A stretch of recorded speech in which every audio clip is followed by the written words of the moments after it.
Hi guys, welcome back to Irene Sky. My name is Irene and today we're gonna go straight into the topic of online dating, generation, Bumble, Tinder, Hinge, etc. what's out there. So before we go, don't forget to hit the like button and subscribe, and welcome to my channel if you're new. So let's go. I found on TikTok a lot of online profiles that was talked about that I find very interesting and that really puts us into this world of, is online dating a contribution to society, or is it just creating more distance between the two genders and any other genderization? So we have, for example, you have women that are on there that are trying to find a husband, a real husband online. Now, there's nothing wrong with that. We all want to, not we all, but a majority of women out there want to have children and get married and settle down with the right man. And some don't mind if the man pays the bills, takes care of the family, and supports the household, depending on what she likes. And there are a percentage of females that waited until their 30s, because the 20s are for fun, the 30s is for getting serious, to get pregnant, and then the clock starts to ticking.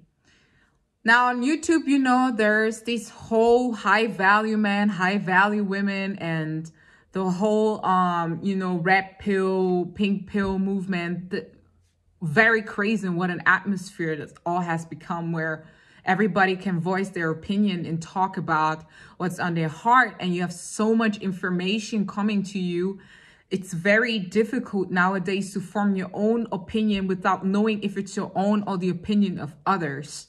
And I think in this sphere of dating right now, you have a lot of people, you know, meeting online, because the typical men nowadays don't feel like they need to talk to females. They have an abundance of females online that write them, that contact them first, that, you know, on Bumble, you're the one that contacts first.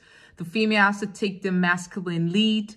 Some females are fine with that, but other females, if you're feminine and you rule with your feminine energy, it's weird that you have to write first. Now, it's a form of protection so that females don't get bombarded with a bunch of messages. But at the end of the day, I think it is a very masculine trait to do the first move.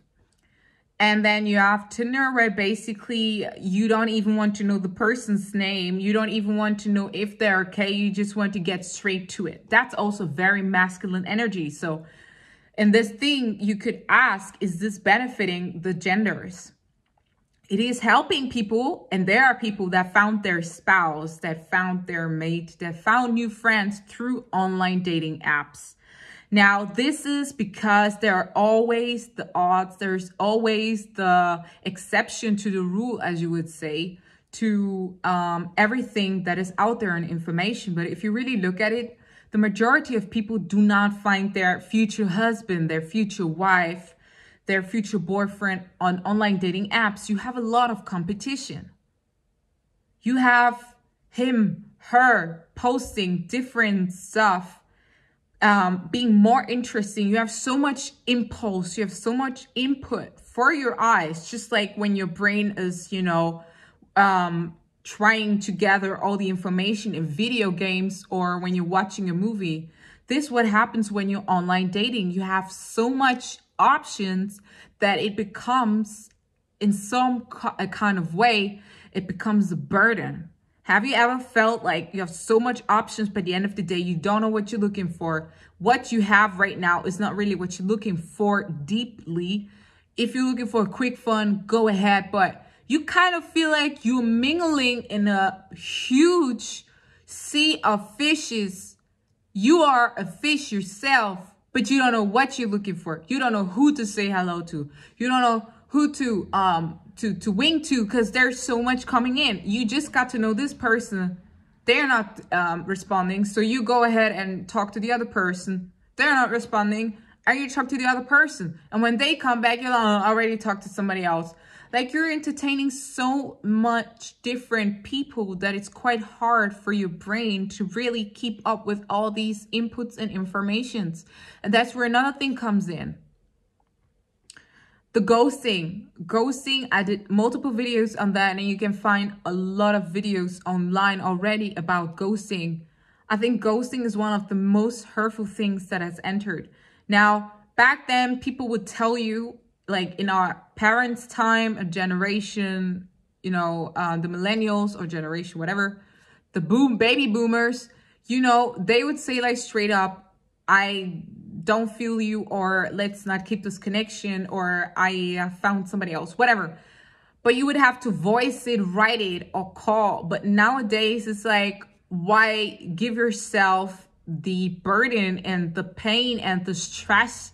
And why care so much to tell a person that you're not feeling them? It's so easy to just ghost. It's just easy to just go ahead and delete them. Go ahead and show them you don't care. And they probably also not caring about you. So you both go silent mode.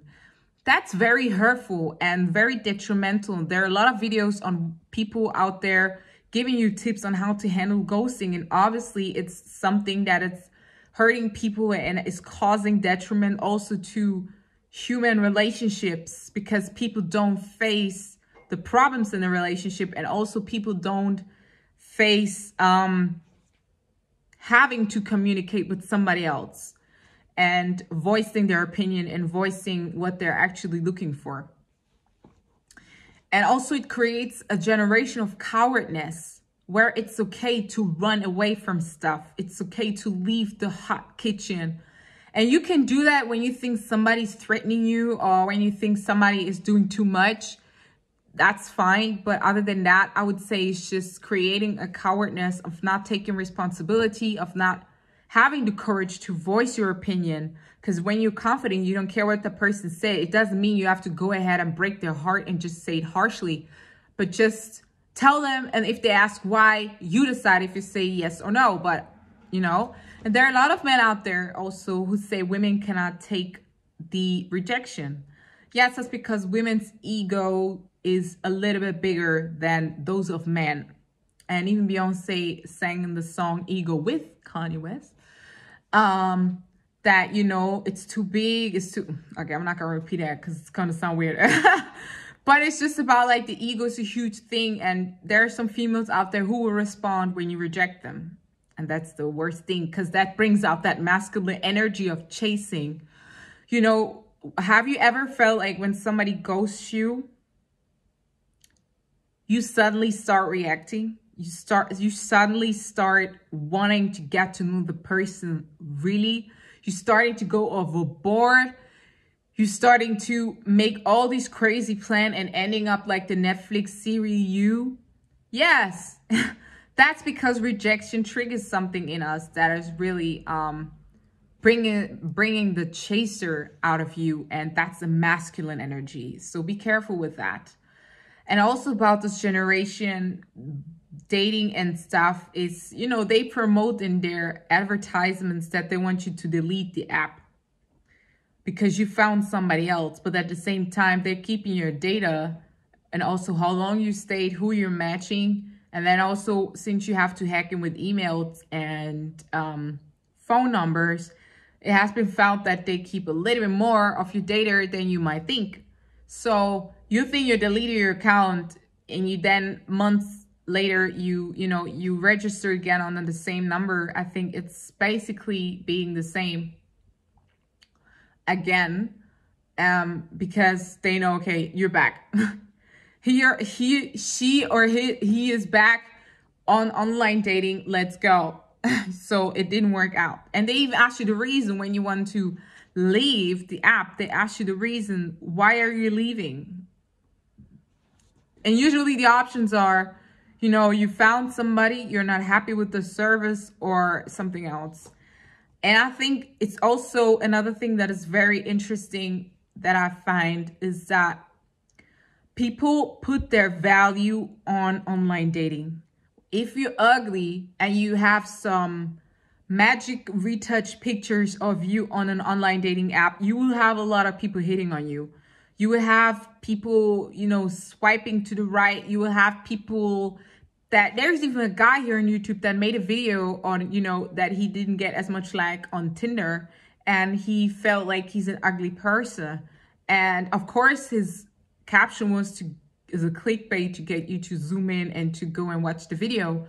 But he's completely right. Some people actually measure their confidence on how much likes they get see Instagram, how much swipes they get, how many people they're talking to, how fast they can replace you, how fast they can get to know another person. And at the end of the day, it's a void. It's fun at the beginning, it's fun, and then one date it tires you. It literally exhausts you emotionally, that you come into a point that you want to go out and meet regular people, just like, you know, people did after the pandemic. There were some who were very tired of online dating and wanted to just go out and get to know new people. And that's the thing, that you should take your time to measure both. If you want to get to know somebody, do both. Do online, do real life. And if you are on online, you know, you could push that you guys meet in real life, so that, you know, you get an impression of the person. Your instincts are off on online dating apps. Your instincts are off. You know, when you feel something with somebody, and it's usually right because you have that weird feeling.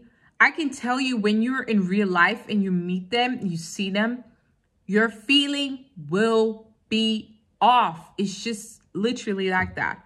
And when you see them in real life, it's because there's an instant attraction, there's a vibe, there's a, you know, a conversation happening between you guys.